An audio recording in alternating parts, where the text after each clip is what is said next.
Everyone. I just hope कि आप सभी अच्छे होंगे। तो मैं आपको अपना इंट्रोडक्शन दे देती हूँ। मेरा नाम भारती है and I am a house wife and a mother of a 7 month old boy. और मैं प्रिपरेशन कर रही हूँ अपने एग्ज़ाम की। तो फ़िलहाल जो मैं अपने एग्ज़ाम की प्रिपरेशन कर रही हूँ वो है लाइब्रेरियन का, DSSB, KVS, NES, NVS। तो उसी से रिलेटेड मैं आपको अपनी वीडियोस बना कर दूँगी, जो कि ये मेरी पहली वीडियो है। आई जस्ट होप कि अगर आपको कोई प्रॉब्लम हो या फिर आपको कोई इधर उधर लगे तो आप मुझे मैसेज करके बता सकते हैं। जो हमारा आज का टॉपिक है, जो कि मैं वीडियो स्टार्ट करने वाली हूँ, तो वो टॉपिक है हमारा लाइब्रेरीज़ का। Libraries information and knowledge based society. उससे पहले जो हमें समझना है, सबसे पहले जो हमें समझना है वो है लाइब्रेरी। आखिर लाइब्रेरी है क्या चीज़? लाइब्रेरी को अगर हम छोटे शब्दों में कहें तो लाइब्रेरी एक ऐसी जगह है जहाँ पर आपको हर तरह की इन्फॉर्मेशन मिल सकती है। अब वो इन्फॉर्मेशन आप कैसे चाहेंगे, अगर आपको प्रिंटेड फॉर्म में चाहिए तो आपको प्रिंटेड फॉर्म में मिल जाएगी। अगर आपको CD फॉर्म में चाहिए या फिर वीडियो बेस्ड चाहिए, ऑडियो बेस्ड चाहिए, आपको हर फॉर्म में आपकी इन्फॉर्मेशन लाइब्रेरी के थ्रू मिल सकती है। अब लाइब्रेरी कहने को तो ये है कि भाई एक बिल्डिंग है, बिल्डिंग का नाम लिख दिया लाइब्रेरी और उस पर जितनी भी बुक्स अवेलेबल है वो आपको मिल गई। लेकिन इसका मतलब ये नहीं कि आपको सिर्फ लाइब्रेरी जाके ही मिलेगी, लाइब्रेरी में जाकर नहीं। आप लाइब्रेरी अपने फ़ोन में भी यूज़ कर सकते हैं। आजकल तो इतने ऑप्शंस आ गए हैं, टेक्नोलॉजी इतनी बढ़ गई है कि आप लाइब्रेरी को अपने फ़ोन में भी एक्सेस कर सकते हैं। बट हमारा जो टॉपिक है, जो हम एग्ज़ाम के थ्रू करेंगे, जो हमें एग्ज़ाम में देना है पेपर, उसमें हमें ये सब नहीं पूछा जाता कि भाई ये आप कैसे उसे यूटिलाइज़ कर सकते हो, कैसे नहीं कर सकते हो। बहुत सारे रिलेटेड क्वेश्चंस होते हैं अलग अलग तरह के, कि कौन सा फॉर्म होगा, किस फॉर्म के थ्रू होगा, कौन सी लाइब्रेरी कैसे यूज़ की जाती है, उसके फंक्शंस क्या है, उसकी सर्विसेज क्या है, और किस किस तरह की लाइब्रेरीज़ आज के टाइम में प्रेजेंट है, लाइब्रेरी को किसने इन्वेंट किया। और जो अलग अलग तरह की लाइब्रेरीज़ है, जिसकी ब्रिटिश एसोसिएशन लाइब्रेरी हो गई या फिर आपकी कोई सी और लाइब्रेरी हो गई, वो किसने इन्वेंट करी, कब करी, कैसे करी, उसमें क्या मिलता है, क्या नहीं मिलता है। लाइब्रेरी में आपको हर तरह के प्रोडक्ट मिल जाएंगे। आप मटेरियल जो भी है आपका, चाहे वो साइंस से रिलेटेड हो, ह्यूमैनिटीज़ से हो, टेक्नोलॉजी से हो, आपकी नॉर्मल्स बुक्स हो, चाहे फिक्शनल हो चाहे नॉन फिक्शनल हो, आपको हर तरह की बुक लाइब्रेरी में अवेलेबल होगी। बट हमारा जो एग्ज़ाम होता है उसमें हमसे हर चीज़ के बारे में पूछा जाता है। कहने को तो यार ऑब्जेक्टिव एग्ज़ाम है, ऑब्जेक्टिव एग्ज़ाम में 4 ऑप्शन आने, कोई सा भी टिक कर लो, लेकिन हमें छोटी छोटी चीज़ों का पता होना चाहिए। अभी जो मैं आपको बता रही हूँ, जो इन्फॉर्मेशन मैं आपको इस वीडियो में दूंगी, वो एक छोटा सा इन्फॉर्मेशन होगा। उससे रिलेटेड मैं वन लाइनर भी आपको प्रोवाइड कर दूंगी टाइम टू टाइम।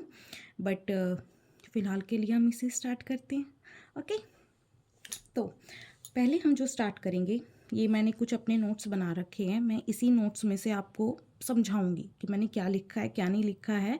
और जो ये नोट्स है वो थोड़ा सा पेपर से रिलेटेड ही है, कोई ऐसे नोट्स नहीं बना रखे। 3-4 बुक्स में से मैंने कंटेंट ढूंढा है, उसके बाद लिखा है, जो मुझे लगा कि हाँ ठीक है वो मैंने लिख दिया है और मैं अब आपको वो बताने जा रही हूँ। यार क्या है ना, लाइब्रेरी की इतनी बुक्स अवेलेबल नहीं मिल रही मेरे को, हिंदी में मिल रही है। मैं एक इंग्लिश मीडियम हूँ, तो अब ये नहीं है कि मैं आपको इंग्लिश मीडियम में समझाऊंगी, नहीं, मैं हिंदी मीडियम में आपको समझा दूंगी। बट क्या है ना, थोड़ा सा फ़र्क पड़ जाता है उसका। तो खैर, ये सब तो बातें होती रहेगी। तो हम पहले स्टार्ट करते हैं अपना ये video. Okay, libraries rank among societies most important and useful cultural institutions. ये हमें पता है कि जो लाइब्रेरी की रैंक है वो आज की सोसाइटी में बहुत ही ऊपर की तरफ है, बहुत ही इम्पोर्टेंट है लाइब्रेरी आज की सोसाइटी के हिसाब से। Play a vital role in the world's system of communication and education. Library आज के जो हमारा वर्ल्ड्स का जो सिस्टम है उसमें कम्युनिकेशन और एजुकेशन में बहुत ही ज़्यादा अपना एक महत्वपूर्ण रोल निभाती है। अब अगर आप ये कहोगे तो कम्युनिकेशन में कैसे करती है और एजुकेशन में कैसे करती है। कम्युनिकेशन से रिलेटेड आपको बहुत सारी बुक्स मिल जाएगी लाइब्रेरी के अंदर। कम्युनिकेशन का मतलब ये नहीं कि बातचीत करने वाली, नहीं, उससे रिलेटेड जितना भी मटेरियल आपको चाहिए, अब वो मटेरियल आप चाहे तो बातचीत करने का या फिर play a vital role in the world's system of communication and education। Library आपके कम्युनिकेशन और एजुकेशन रिलेटेड में अपना बहुत ही महत्वपूर्ण योगदान करती है, आपको हर तरह की मटेरियल प्रोवाइड करती है इन चीज़ से related. Libraries provide access to knowledge and information that has been accumulated throughout history. Library आपको वो सारी इंफॉर्मेशन नॉलेज प्रोवाइड करती है जो कि हम हिस्ट्री के टाइम से अपना इकट्ठा करते आई हैं। अब चाहे वो आपकी वॉर हो, चाहे इंसान का डेवलपमेंट कैसे हुआ, चाहे उन्होंने किस तरह की तरक्की करी, क्या क्या इन्वेंशन हुआ, किसने किया, कब किया, सब कुछ आपको लाइब्रेरी में प्रोवाइड हो जाएगा। Students, teacher, scientist, government officials use library resources for their work. जी हाँ, स्टूडेंट्स हो गए, टीचर्स हो गए, साइंटिस्ट, गवर्नमेंट ऑफिशियल्स जितने भी हैं वो लाइब्रेरी के रिसोर्सेज को अपने काम के लिए यूज़ करते हैं। स्टूडेंट्स अपना कोई भी उन्हें असाइनमेंट वगैरह बनाना हो या फिर कोई रिसर्च करनी हो, टीचर्स यस स्टडी प्लान करने के लिए, स्टडी करिकुलम बनाने के लिए, कौन सा कब टेक्निक कब यूज़ होगी सब कुछ बनाने के लिए आपके टीचर्स वो यूज़ करते हैं। साइंटिस्ट को रिसर्च करने के लिए, गवर्नमेंट ऑफिशियल्स को डाटा प्रोवाइड करती है। ओके, तो नेक्स्ट हमारा आता है Brophy identifies 4 models in this context. जो हमारा ब्रोफी है उसने लाइब्रेरी से रिलेटेड हमें 4 मॉड्यूल बताए थे। First, libraries as collection. Library क्या है? एक कलेक्शन है। कलेक्शन किस चीज़ का? बुक्स का, मटेरियल का, रिसोर्सेज का। Library as an organisation of resource sharing. Library एक ऐसी ऑर्गेनाइजेशन है जिसमें आप रिसोर्स को शेयर कर सकते हो। लाइब्रेरी अपनी जो हम कहते हैं ना कि हमें वो कोई मटेरियल चाहिए तो लाइब्रेरी हमें वो मटेरियल प्रोवाइड करेगी, चाहे वो बुक वहाँ अवेलेबल हो या ना हो। लाइब्रेरी दूसरी लाइब्रेरी से कांटेक्ट करके वो हमें प्रोवाइड कर सकती है। थर्ड है हमारा library as a provider of access. Provider of access साफ साफ बता दिया, library as a provider of access. हम किसी भी टाइम जाके लाइब्रेरी से कुछ भी मटेरियल ले सकते हैं, हमारे पास एक्सेस की पूरी एक्सेप्टेंस है, कह सकते हैं। ओके, एम्बेडेड और इमर्सिव लाइब्रेरी। जो हमारी लाइब्रेरी है वो एक तरीके से आप कह सकते हो गठित है, ठीक है। आगे हम आते हैं, libraries were places where written including printed materials were held together both for security and to create collection organized for use। Libraries एक ऐसी प्लेस है जहाँ पर रिटर्न या प्रिंटेड मटेरियल को एक साथ रखा जाता है। किस चीज़ के लिए? एक तो होता है हमारा सिक्योरिटी के लिए और दूसरा हमारा कलेक्शन के लिए, जो कि आगे जाके हम उसे यूज़ कर सकते हैं। अगर आप कहेंगे सिक्योरिटी के लिए क्यों रखा जाता है, तो इसके लिए मैं आपको बता दूं कि हमारा जितना भी अब तक का इतिहास है, खाली भारत का नहीं पूरे विश्व का, हमारा जितना भी इतिहास है वो आपको लाइब्रेरी में मिल जाएगा।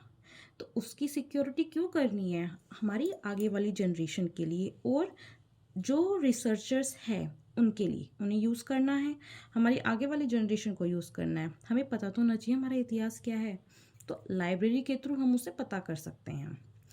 The current model of a library is relatively straightforward। जो हमारा लाइब्रेरी का आपका करंट मॉडल है वो बहुत ही सटीक टाइप का है। The library is the interference between the users and the vast amount of published and unpublished information available. तो जो एक लाइब्रेरी है वो इंटरफेस है किसका? यूजर्स के बीच का, ठीक है। अब the vast amount of published and unpublished information available. अब यूजर्स है जितने भी, उनके पास चॉइसेस है बहुत सारी, जो पब्लिश्ड है और जो अनपब्लिश्ड इंफॉर्मेशन है, क्योंकि वो उन्हें कहाँ मिलेगी? लाइब्रेरी में मिलेगी। तो लाइब्रेरी एक इंटरफेस है यूजर्स और जो हमारी इंफॉर्मेशन अवेलेबल है उनके बीच का।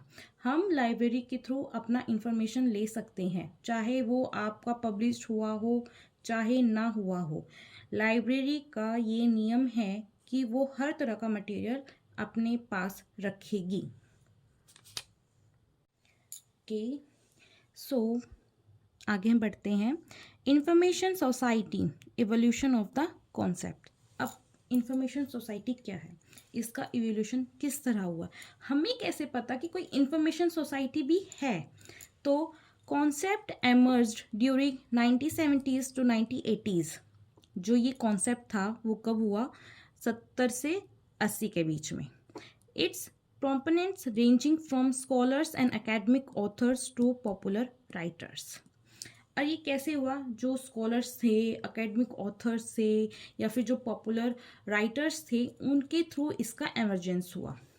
Prominent among the first group of writers were Masuda. जो ये जनाब थे ना, ये हमारे एक प्रोमिनेंट फिगर थी उन राइटर्स के बीच में। इन्होंने क्या किया था? perceived an eventual transition of the society to the point at which the production of information values became the driving force for the development of the society। ये जो जनाब थे मसूदा, इन्होंने क्या किया था? इन्होंने ऐसा परसीव किया था कि एक ऐसे पॉइंट पे सोसाइटी आ जाएगी जब उन्हें इंफॉर्मेशन की इतनी वैल्यू हो जाएगी कि सोसाइटी का डेवलपमेंट अपने आप हो जाएगा। उनका वो परसेप्शन था। तो सेकंड जो जनाब थे हमारे, वो थे Tom Stonier. Perceive the dawning of a new age for western society. इन्होंने परसीव किया था कि वेस्टर्न सोसाइटी का गमन होगा। आगे है Daniel Bell, the classical exponent of post industrialism also theorized the information society. इन्होंने भी इंफॉर्मेशन सोसाइटी के बारे में थ्योरी की थी, जो कि थी 1979 में। ठीक है, नेक्स्ट हमारा है इंफॉर्मेशन सोसाइटी। कि इंफॉर्मेशन सोसाइटी है क्या? तो अकॉर्डिंग टू ब्रेंस्कॉम्ब, जो कि 1986 है, it is a society where the majority of the people are engaged in creating, gathering, storage, processing or distribution of information। it is a society, ये एक ऐसी सोसाइटी है जहाँ पर लोग क्या कर रहे हैं? जो मटेरियल है उसे बना रहे हैं, इकट्ठा कर रहे हैं, उसे स्टोर कर रहे हैं, उसे प्रोसेस कर रहे हैं और उसे डिस्ट्रीब्यूट कर रहे हैं, जो कि क्या है? हमारी इंफॉर्मेशन। आगे बढ़ते हैं। आगे है हमारा definition of knowledge society. Knowledge society आखिर क्या है?